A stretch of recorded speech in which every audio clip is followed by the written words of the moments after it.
ಇದು ನಮ್ಮ ವಾಯು productions YouTube channel. ನಾನು ಗೌರಿ, ಇಲ್ಲಿ ಗಣೇಶ ಇದ್ದಾರೆ ನೋಡಿ.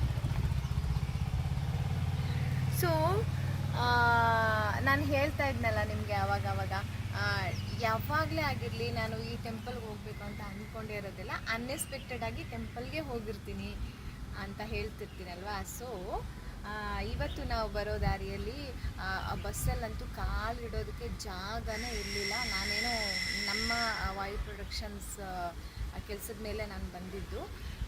ಬಟ್ ಇಲ್ಲಿ ಸಡನ್ನಾಗಿ ನಾನು ಟೆಂಪಲ್ಗೆ ಬಂದಿದ್ದೀನಿ. ಎಷ್ಟು ಖುಷಿ ಆಗುತ್ತಲ್ವ. ಮತ್ತು ನಾನು ಚಿಕ್ಕ ವಯಸ್ಸಲ್ಲಿದ್ದಾಗ ಈ ಅರಿಶಿನ ಕುಂಕುಮ ಇದಕ್ಕೋಸ್ಕರನೇ ನಾನು ದೇವ್ರ ಹತ್ರ ಹೋಗ್ತಿದ್ದೆ. ಇಲ್ಲಿಲ್ಲ ಅಂದರೂ ಕೂಡ ಒಂಚೂರು ಬಿಡ್ದಂಗೆ ತೊಗೊಂಡು ಈ ಥರ ಹಣೆಗೆ ಹಿಂಗೆ ಇಟ್ಕೊಂಡ್ಬಿಡ್ತಿದ್ದೆ, ಹಿಂಗೆ ಇಟ್ಕೊತಾ ಇದ್ದೆ. ಸೊ ಈ ಫ್ಲವರ್ಸು ಅಷ್ಟೇ, ನಾನು ಯಾವಾಗ್ಲೂ ಫ್ಲವರ್ಗೋಸ್ಕರನೇ ಟೆಂಪಲ್ಗೆ ಹೋಗ್ತಾ ಇದ್ದಿದ್ದು.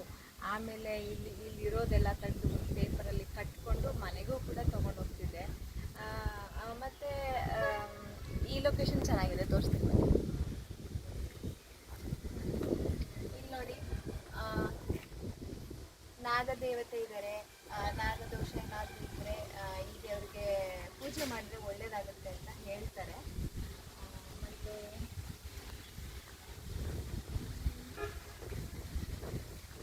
ಇಲ್ಲಿ ಯಾವ ದೇವರಿದೆ ಅಂತ ನೋಡೋಣ. ಬೀಗ ಹಾಕಿಲ್ಲ, ಒಂಚೂರು ಝೂಮ್ ಮಾಡಿ. ಯಾರದು? ಗಣೇಶ. ನಮಗೆ ಇಷ್ಟೆಲ್ಲ ದೇವರಿದ್ರೂ ಕೂಡ ಈ ವಿಧಿ ಆಟ ಅಂತಾರಲ್ಲ, ಅದನ್ನು ಯಾರು ತಪ್ಸೋಕ್ಕಾಗಲ್ಲ ಅಂತ ಹೇಳ್ತಾರೆ. ನಾನು ಯಾಕೆ ಇದನ್ನು ಹೇಳ್ತಿದ್ದೀನಿ ಅಂದರೆ, ನೋಡಿ, ದರ್ಶನ್ ಅವರು ಸಿನಿಮಾದಲ್ಲಿ ಮಾಡಿದಂತಹ ಕಾಟೇರ ಸಿನಿಮಾದಲ್ಲಿ ಬಾಲನಟ ಹುಡುಗ ಆಕ್ಸಿಡೆಂಟಲ್ಲಿ ತೀರೋಗ್ಬಿಟ್ನಂತೆ. ಪಾಪ ತೀರೋದನ್ನ ಅದು ಸರಿಯಾಗಿ ಮೇ ಬಿ ಇದೆಲ್ಲ ಏಟಾಗಿದೆಯಂತೆ ತುಂಬ. ಮತ್ತು ಇದಕ್ಕೆಲ್ಲ ಕಾರಣ ಏನಪ್ಪ ಅಂದರೆ ಕಳಪೆ ಕಾಮಗಾರಿ ಇರ್ಬೋದು. ಅಂದರೆ ಈ ಥರ ರೋಡೆಲ್ಲ ಸರಿಯಾಗಿ ಮಾಡಿರಲ್ಲ.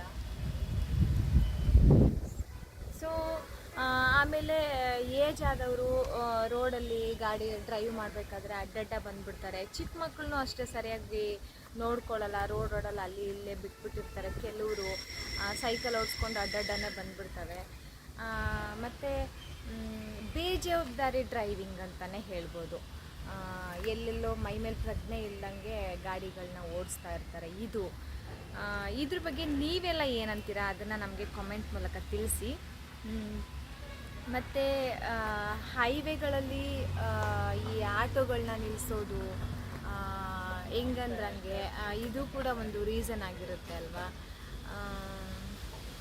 ಮತ್ತು ನಾನು ನಿಮಗೆ ಮುಂದಿನ ವಿಡಿಯೋದಲ್ಲಿ ಸಿಗ್ತೀನಿ. ನಮ್ಮ ಚಾನಲ್ನ ಸಬ್ಸ್ಕ್ರೈಬ್ ಮಾಡ್ಕೊಳ್ಳಿ, ಶೇರ್ ಮಾಡಿ, ಪೂರ್ತಿ ವಿಡಿಯೋನ ಮಿಸ್ ಮಾಡದೆ ನೋಡಿ. ಇದೇ ಥರ ಹೊಸ ಹೊಸ ಜಾಗಗಳ ಜೊತೆ, ಟೆಂಪಲ್ ಜೊತೆ ನಾನು ನಿಮ್ಮ ಮುಂದೆ ಬರ್ತೀನಿ. ಸೊ ಲಾಸ್ಟ್ ಒನ್ ಈ ಲೊಕೇಶನ್. ಗಾಳಿ ಬರ್ತಾ ಇದೆ ತಣ್ಣಗೆ, ಎಷ್ಟು ತಣ್ಣಗೆ ಗಾಳಿ ಬರ್ತಾ ಇದೆ ಅಂದರೆ ಈ ಹೀರೋಯಿನ್ಸ್ಗೆ ಫ್ರೀ ಹೇರ್ ಹಾರಾಡೋದಕ್ಕೆ ದೊಡ್ಡ ದೊಡ್ಡ ಫ್ಯಾನ್ಸ್ಗಳೆಲ್ಲ ಹಾಕಿರ್ತಾರಲ್ಲ, ಹಾಗೇನು ಬೇಕಾಗೇ ಇಲ್ಲ. ನೋಡಿ ಎಷ್ಟು ಚಂದವಾಗಿ ತಣ್ಣಗೆ ಗಾಳಿ ಬೀಸ್ತಾ ಇದೆ. ಬಾಯ್.